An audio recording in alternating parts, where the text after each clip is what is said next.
ดำแล้วมันบัดนี้มันเปื้อนขึ้นทอดกระซามเพราะเขาตักออกจากหม้อที่เขาเห็ดเมื่อคืนนี่เนาะได้ใส่ตู้เย็นไว้ใส่กระซามมันเลยดำแล้วทอดกระซามเลยแซ่บเด้อ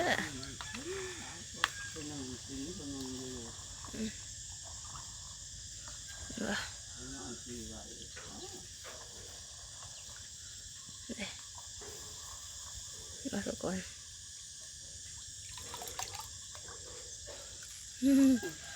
จะแซ่บบ่ตักไว้ให้สร้างเดี๋ยวเดี๋ยวทุกคนถ้วยเดี๋ยวเอาไป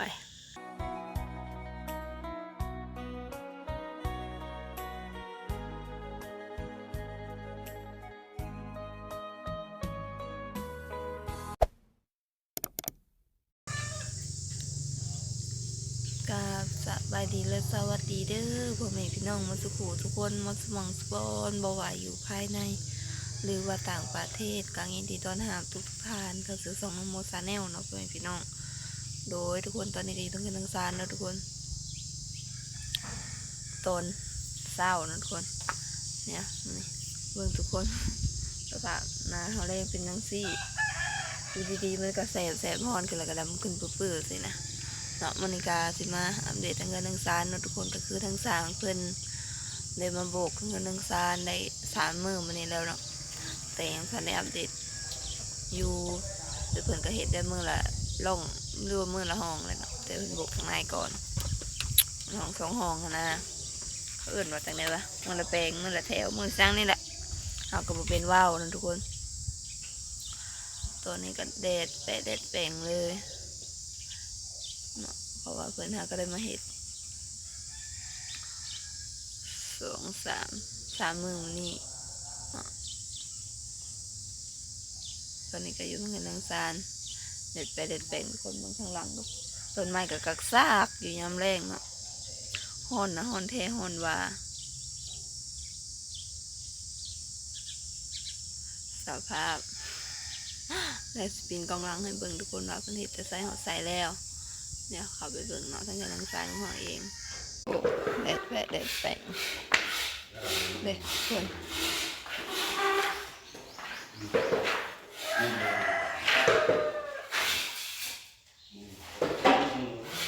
สภาพโอ้โหนอน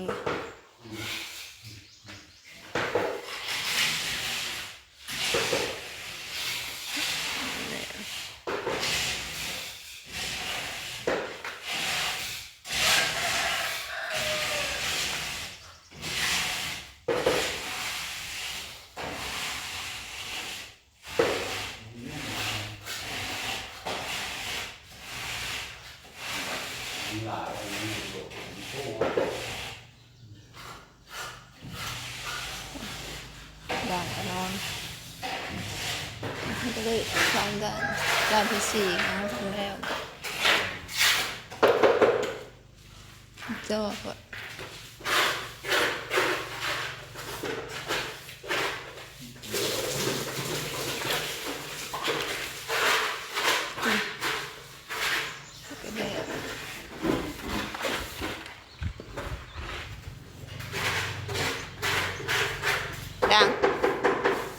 ดัง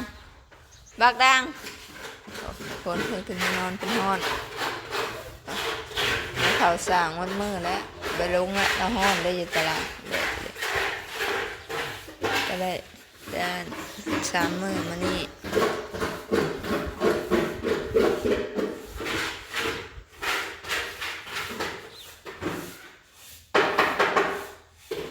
ก็คุ้มแล้ว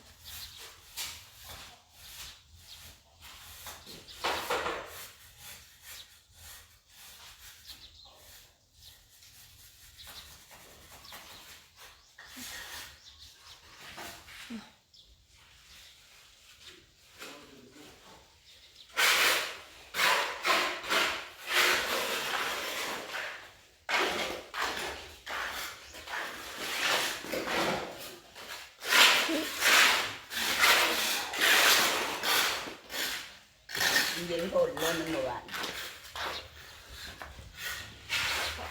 ปูนตั้งในสอบแดดไปแดดแปลงกะท้องฟ้าข้างนอกนะทุกคนจากสินอะไรที่ขี้ทันบ่ทันว่าสิขึ้นเดือน6บ่ทันเพราะว่าอาหารมันทันหั่นนะทันถึงเดือน6โบกแล้วก็สิขึ้นว่าซั่นเพราะว่ามันหน้านี้ก็เป็นหน้าฝนหั่นนะอันนี้หน้าฝนตกอีกอย่างบ่ทันก็ทันแต่ทางในก็เอาข้างนอกบ่แล้วก็ขึ้นเขาสิอยากกินหนักโมหมาก็กินเป็นเลยแดดแห้งแท้แดดว่าแดดแปงคนแดด9 โมงแดดแดดแปงเลยตอนนี้ก็สั่งมันแดดทั้งสั่งใครอยู่เพื่อนเห็ดนะผมเนาะเห็ดอยู่แดดเต็มที่แดดแห้งดิส่วงถงคืนกันนอนห้อนแท้ห้อนว่าคืนเพื่อนกันนอนตารางเด็กยังได้ขึ้นเพราะว่าขึ้นไปพัดลมมันก็เปิดแล้วมันบ่เย็นนะทุกคนพัดลมเปิดก็ห้อนไปเย็นพอดีซ้ำแบบฮาวีแบบนี้นะพัดลมนะบ่เย็นไฟบ่แห้งที่มาว่าทุกคนเฮาอันนั้นนะเกินเฮาเนาะเฮาเลยว่าเกินสตาร์ไฟแห้งลื่นเฮาที่ลื่นกับปั้นไข่เป็ดไข่ไก่ทุกคนเพราะว่าเกินเฮาน้ำมือนะทางบ่จันเพิ่นสิมาเฮ็ดอย่างนะอย่างว่าประตูจดประตูเสาจะทันแต่แอนนั่นเดียวนะบ้านนี้ไฟเฮาบ่แห้งเนาะมันเลยเสื่อมนะเสื่อมบ่ได้บ้านนี้เกินสตาร์เป็นเกินลังนั้นดิลังทิศสตาร์เพิ่นเลยอยากเอาไฟนันสตาร์เพิ่นอยากเฮ็ดเพิ่นอยากเอาโครงหลังคาเล็กนะเพิ่นเลยเอาไฟเพิ่นสตาร์นะไปเสื่อมบ่ได้ทุกคนไฟบ่ถึงเพิ่นสตาร์กับไฟบ่ถึงเสื่อมบ่ได้เนาะ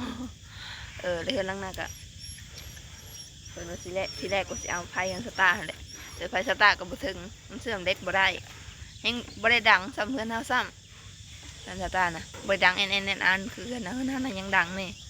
แต่เราบ่ดังเลยเสื่อมบ่ได้แรกเขาก็เสียไฟของเราหันเป็นบ่ได้เอาเพราะว่าเสื่อมเล็กบ่ได้หมอเสื่อมจะบ่ดังเลยเพื่อนเฮาน่ะมันยังดังในหน่อยหนึ่งค่ะนะแต่เห็นเราว่าไฟแห้งลื่นเฮาแต่มันบ่ดังเลยอาจจะลายมืออยู่เพื่อสร้างที่ฝากแล้วเพราะว่ามันก็เห็นด้วยมือละห้อง2 ห้องค่ะนะมันนี่ได้บอก2 ห้องเมื่อวานนี่นะได้ห้อง1 กับครึ่งมา3 คนมันจังได้มันมา4 คนมัน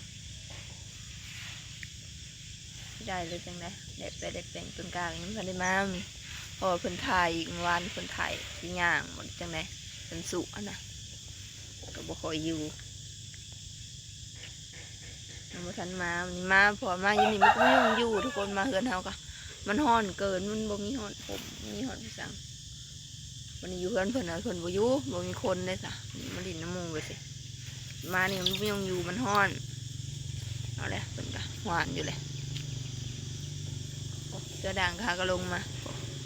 เจ้าด่างมันขึ้นไปแม่อยู่กับเจ้าพอมันเย็นได้น้ำพี่เจ้าพื้นนะอยู่นี่ก็อยู่ไม่ได้มาก็หอนเพราะมาหอนแฮมเพราะว่าใกล้ช่วงสงกรานต์เนาะก็แฮม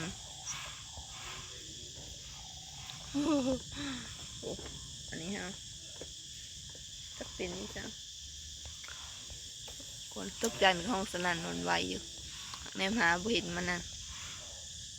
มันแดดเกินนะเราก็ซื้อตังมาแต่ยังไม่ทันได้ไปติดสั่ง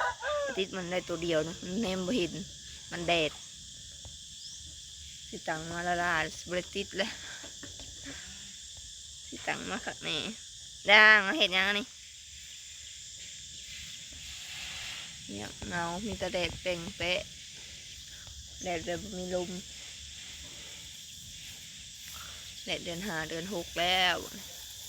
ฉันก็มองเขาเลย2 3 มือก็หอดสงกรานต์แล้ว อ่ะ2-3 มื้อก็ฮอดสงกรานต์แล้วเด้ด่างสิไปลิ้นใช่เนาะสงกรานต์นี่บ่ด่างตัวด่างทุกคนด่างนี่แหละก็สิประมาณนี้แหละเนาะสิขอโตวจบคลิปเพียงเท่านี้เดี๋ยวสิขึ้นเอาน้ำหวานไปให้สร้างก่อนเนาะเพราะเห็ดเมื่อคืนนี่เด้ใส่ตู้ไว้อยู่ขึ้นเอาน้ำหวานให้เพิ่น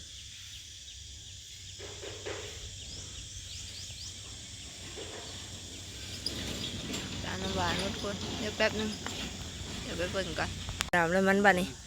มันเปื้อนขึ้นทอดกระซามเพราะเขาตักออกจากหม้อที่เขาเห็ดเมื่อคืนนี่เนาะได้ใส่ตู้เย็นไว้ใส่กระซามมันเลยดำแล้วมันทอดกระซามเลยแซ่บเด้อ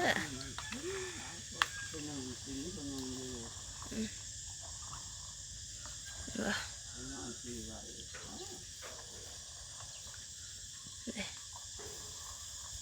าทุกคน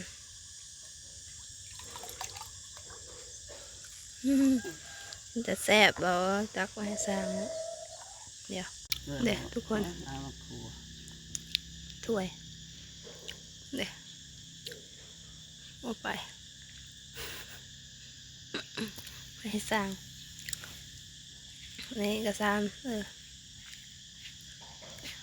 แล้วก็เอาเข้าตู้เย็นให้มันกินตอนเที่ยงอีกที่กล่องหนึ่งน้ำตาลมันเป็นแขดเลยดำเลยเนาะเพราะว่าการอันเดียวการในมึกทั่วเดี๋ยวหลายคนเบิ่งสภาพเดี๋ยวเราก็สิขอตัวจบคลิปเพียงเท่านี้เนาะสิเอาน้ำหวานแพงสางเลย